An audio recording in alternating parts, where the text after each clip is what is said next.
Sahabat apoteker semuanya, di samping saya ada seorang tokoh apoteker yang dikenal karena keilmuannya dan juga karena pemikirannya yang visioner.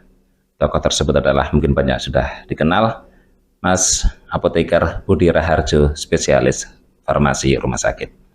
Kita akan berbincang-bincang dengan Mas Budi, tapi sebelum itu saya mohon subscribe, share, like, and comment agar channel Pharma Broadcast ini bisa berkembang.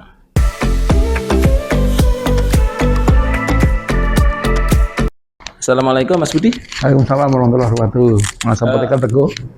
Mas Budi, ada semacam anggapan bahwa, atau mungkin bukan anggapan, mungkin ada kenyataan bahwa praktek apoteker di Indonesia itu sangat tergantung pada jenis-jenis obatnya, penggolongan-penggolongan obatnya. Apakah benar begitu?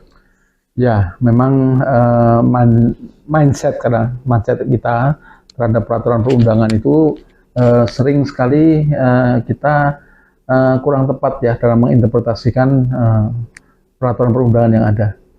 Jadi kalau kita lihat telusuri peraturan perundangan yang ada itu, sebetulnya penggolongan obat itu adanya pada Permenkes.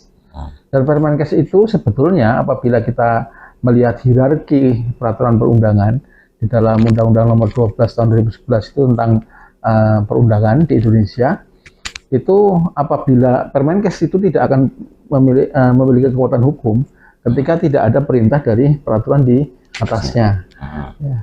Nah, tentang penggolongan obat itu sebetulnya kalau kita melihat, saya sendiri mencari di website kok kayaknya sudah hilang gitu ya. Permenkes tersebut tidak ada perintah dari undang-undang di atasnya, undang-undang atau mungkin peraturan pemerintah di atasnya supaya itu membuat Permenkes tentang penggolongan obat. Jadi makanya mungkin peraturan perundangan yang baru ini, kalau kita lihat beberapa rancangan undang-undang tentang Omnibus Law, tentang apa ya, Omnibus Law sendiri juga rancangan undang-undangnya juga banyak sekali draft ya. Iya. Bahkan Menteri Kesehatan waktu itu bilang ada 7 ya, ada 7 itu mau versi yang mana gitu ya. Badan legislatif juga punya, itu juga banyak sekali versi, dan itu juga kalau saya lihat di situ mulai itu mengatur penggolongan obat. Namun kalau saya lihat di sana penggolongan obatnya hanya obat resep dan obat tanpa resep gitu saja. Hanya saja masalahnya adalah ketika teman-teman terutama yang di pelayanan di apotek yang tidak ada resep ya, itu ketika melakukan swamedikasi itu menjadi sedikit ragu-ragu atau bahkan tidak berani, sehingga mereka sering mengeluh tentang regulasi obat ini.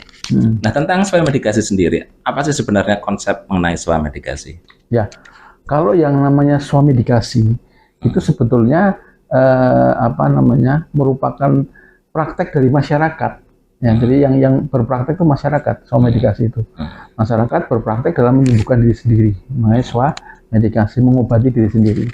Maka obat-obat yang dibolehkan dalam tanda petik aman untuk masyarakat mengobati diri sendiri adalah yang lingkaran hijau dan lingkaran biru, bebas terbatas. Nah, itu konsep swamedikasi di situ. Nah, di antara swamedikasi kemudian ada lagi di dalam Undang-Undang Kesehatan, ya, Undang-Undang Kesehatan, Undang-Undang Nomor 36 Tahun 2009 tentang Kesehatan, di pasal 102 itu disebutkan di sana ada satu golongan obat yang namanya narkotik.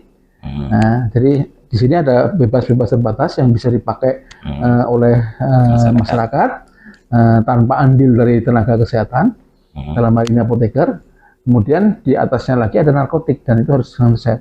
Nah, di bawahnya narkotik itu ada undang-undang tentang psikotropika, dan 2 poin tadi, 2 penggolongan obat di pasal 102 Undang-Undang Kesehatan itu memang 2 obat, narkotik dan psikotropik, harus dengan resep dokter. Selain itu tidak. Tapi kalau kita lihat narkotik logonya palang itu ya, merah gitu ya, merah palang.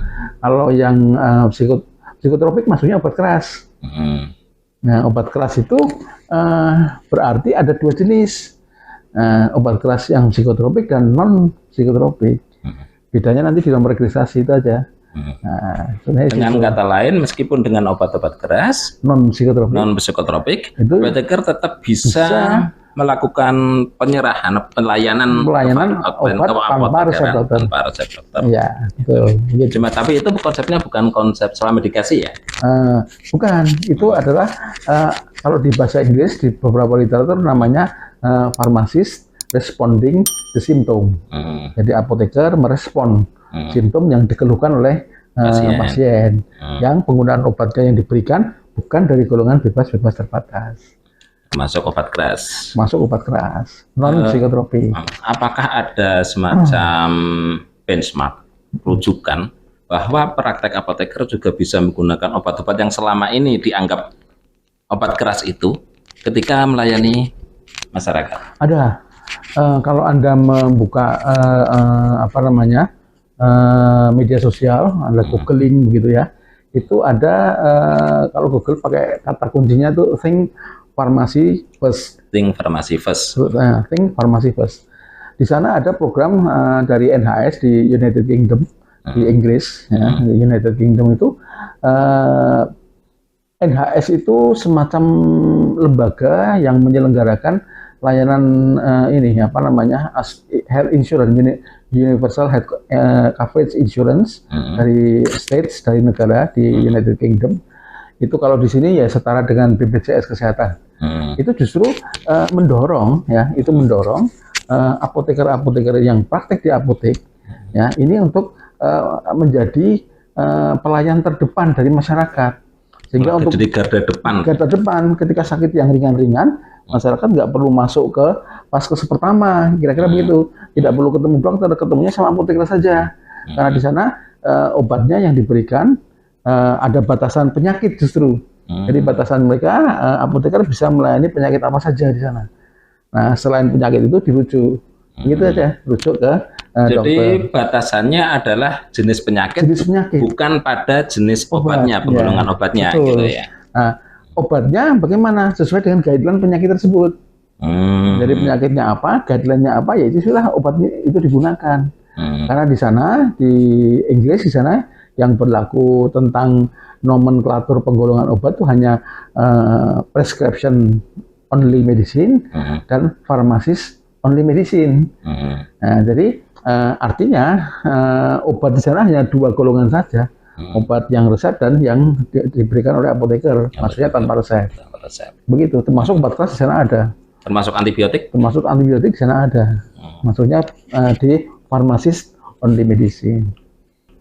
Berarti itu bisalah itu kalau menjadi role model, bisa nggak itu diterapkan di Indonesia? Sebetulnya ketika kita memiliki undang-undang yang kuat dalam mengatur praktek apoteker, sebetulnya itu suatu keniscayaan, bukannya tidak mungkin bisa dilaksanakan.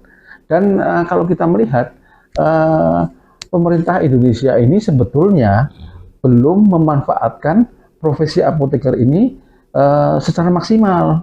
Padahal profesi apoteker ini harusnya dioptimalkan perannya dalam mendampingi masyarakat, dalam mendampingi upaya kesehatan masyarakat. Nah, ini belum optimal ini. Padahal apoteker itu luar biasa potensinya. Apotek-apotek yang dikelola oleh apoteker ada banyak sekali di pelosok-pelosok. Nah, ini kan sebenarnya harusnya pemerintah melihat ini profesi yang sangat potensial untuk membantu upaya kesehatan yang apalagi untuk masyarakat tuh ketika sakit yang pertama kali terpikir adalah apotek gitu ya. Sehingga program ini cocok sekali sebetulnya Think Pharmacy First kalau diterapkan di Indonesia, tentu saja harus dilindungi dengan peraturan perundangan, perangkat hukum undang-undang. Dan begitu. Dan perlu diingat kita apoteker belum punya undang-undang loh sampai saat ini. Baru singkatnya PP ya. Iya. Jadi nanti konsep Think Pharmacy First bisalah dituangkan dalam undang-undang praktek apoteker ya. Betul. Tapi kita juga tetap harus berjuang bersama begitu itu. Harus kita perjuangkan bersama. Hanya ingat ya, semua tenaga kesehatan itu rata-rata sudah memiliki undang-undang praktek kecuali apoteker. Kecuali apoteker. Begitu, makasih Mas Budi atas perbincangan ini dan kita senang sekali saya bisa tukar informasi ya, sharing buat teman-teman semuanya. Terima kasih Mas Budi. Jadi kita saat perbincangan ini memberi kita satu role model Genting Farmasi First bisa menjadi rujukan lah, referensi bagi praktek apoteker di Indonesia. Makasih Pak Sudi. Terima kasih.